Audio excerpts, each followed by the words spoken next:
Ji, salams everyone. Distinguished guests and champions of inclusion and change. I think enough has been said on the topic by much more illustrious and qualified people than myself. So I'm going to restrict myself for a few minutes, really just talk about the jazz story, the jazz world story. Now we've kind of rebranded ourselves, and that's deliberate as well. Standing before you here is an honor and a privilege. As Charlene mentioned, that we've recognized as best practice in all 15 categories, and we're very proud of that. But honestly, it's more of a responsibility, because winning those top awards now, we have to live those commitments. Getting an award isn't the be-all and the end-all. It's actually the beginning of the journey to say, okay, you won the award, now make it count. And that's really the journey that we've been on at Jazz World for a number of years now. It actually started about 3-4 years ago, and it's very interesting because Jazz, as most of you know it, is a telecom operator. But about 4 years ago, we went away to Natyagiri or Murray, I forget which, as our strategy session, and said, what do we want to become? What do we want to do? And there was a massive move towards digitalization and digital transformation. But in between that conversation, one question got asked, and that was, and I repeat that question because I asked that question, was what does it truly mean to build an inclusive organization, and how will it support our change initiative? So we looked at inclusion, again, not as an initiative, as is mentioned, but more as we're trying to change. In that transformation, what role does inclusion play? I'm very glad to report that there was broad all-round support for including inclusion in our strategic digital transformation, and I think the results are obvious. We are now Jazz World. Our motto or tagline is a better life for all. And this is an aspirational goal because we genuinely believe that digital transformation can change lives for the better. We've seen that, we've experienced that, we're working towards that. When we made that powerful choice of inclusion in our change agenda, we realized that DEI is not a feel-good factor. It's a strength. We did not see it as an obligation. We saw it as an opportunity. We had much to learn. We didn't know quite a few things. We were doing quite a few things wrong, and I'll come to one specific one later that I personally felt.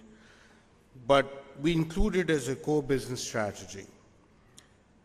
If we wanted to become a modern, competitive, future-proof organization, we knew that inclusion, diversity, and equity has to be an integral part of that strategy, not something we do on the side, not something we do to win awards.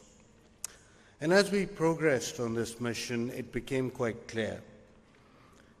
And we were grateful that we included inclusion in our change agenda, because what became very clear is that you cannot transform an organization if the people do not feel they belong in it. And belonging does not happen by chance. You cannot come up with a framework or a policy to make people belong. It has to be built into the systems with empathy. The systems have to be inclusive, and leaders, and I think this is probably a point made by quite a few speakers before myself, the leaders have to be learners and dealers of hope. They cannot just propound a policy or framework and say, here you go, organization, go ahead and now deliver that. They actually have to live, breathe that framework for it to make it count. So we're very proud that over the last few years, 4 or 5 to be specific, we're now very confident that when a female colleague steps into a role, she doesn't just see that role, she sees a leadership path to progress. A differently abled colleague at Jazz World does not just get the ramps or whatever, but feels that the organization understands them. And here I'll share a personal anecdote. So about a year and a half ago, we moved into our new office tower, which is a tall tower in Islamabad. It had 4 lifts, and Pakistanis are notorious about using lifts. I think we, the chairperson, myself, were earlier in a lift. We experienced that. So we had 4 lifts, and we said, okay, just to make it easier for everyone, we're going to have 2 for the odd floors, 2 for the even floors. Sounded like a great policy. We went ahead and propounded that. Of course, as an able-bodied individual, I thought none the worse for it. Great policy, works brilliantly.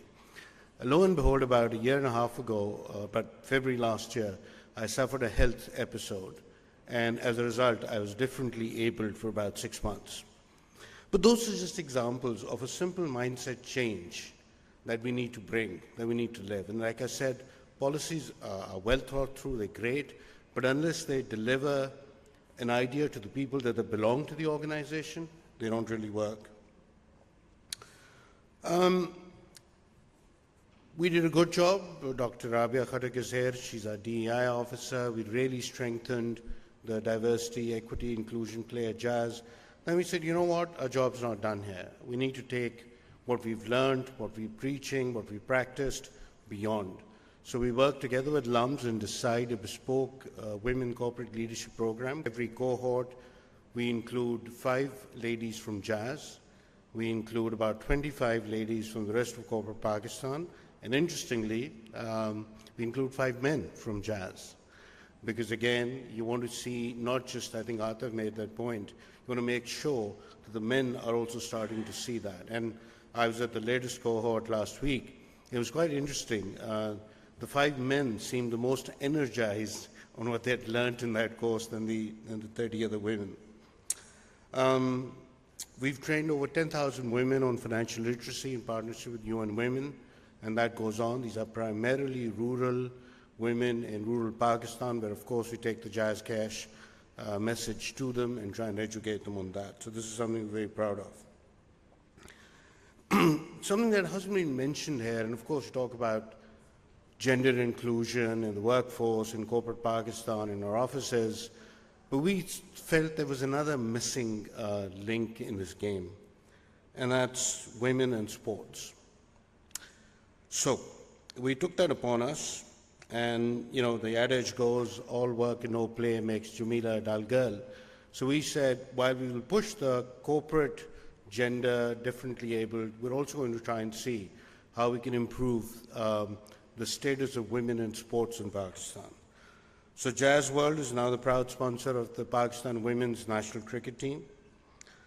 Besides the national level cricket team, we support a number of initiatives at college level women's sports.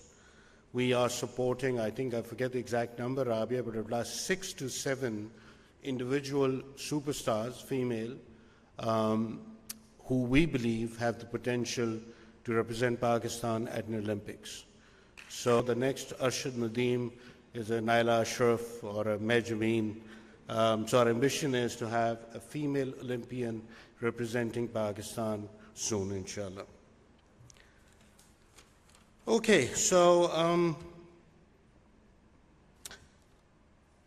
change always brings resistance, and I know everyone loves to talk about the successes they've had. I'd actually talk to you about some of the failures we had and what our learnings were. So we've introduced some great programs, you know, with the anti-domestic violence policy, She's Back, similar to HPL, Iddat Leave.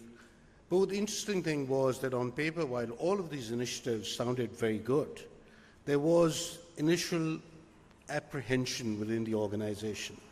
Are you sure you want to do this? You know, whatever. Now, of course, the normal behavior is to say, oh, you don't know any better. You know, this is the right policy and we're doing that.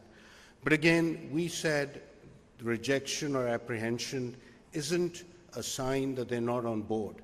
It's a request or a sign that they want to understand better. So we leaned in. We leaned into dialogues. We created safe spaces. We created psychological safety for people to voice. And that is also inclusion. If you do not agree with something and you want to say something, you should feel strong and secure that that dissension will be listened to. We've tried to do that, and I think as a result we're a better organization for it. I'm going to close on a quote by a very favorite poet of mine called Maya Angelou, who said, "I've learned that people will forget what you said, people will forget what you did, people will never forget how you made them feel." A jazz world, as we push forward in this journey, we're doing it not because it is right, not because it is essential, because we want our colleagues to feel seen, heard, and feel that they belong. Thank you.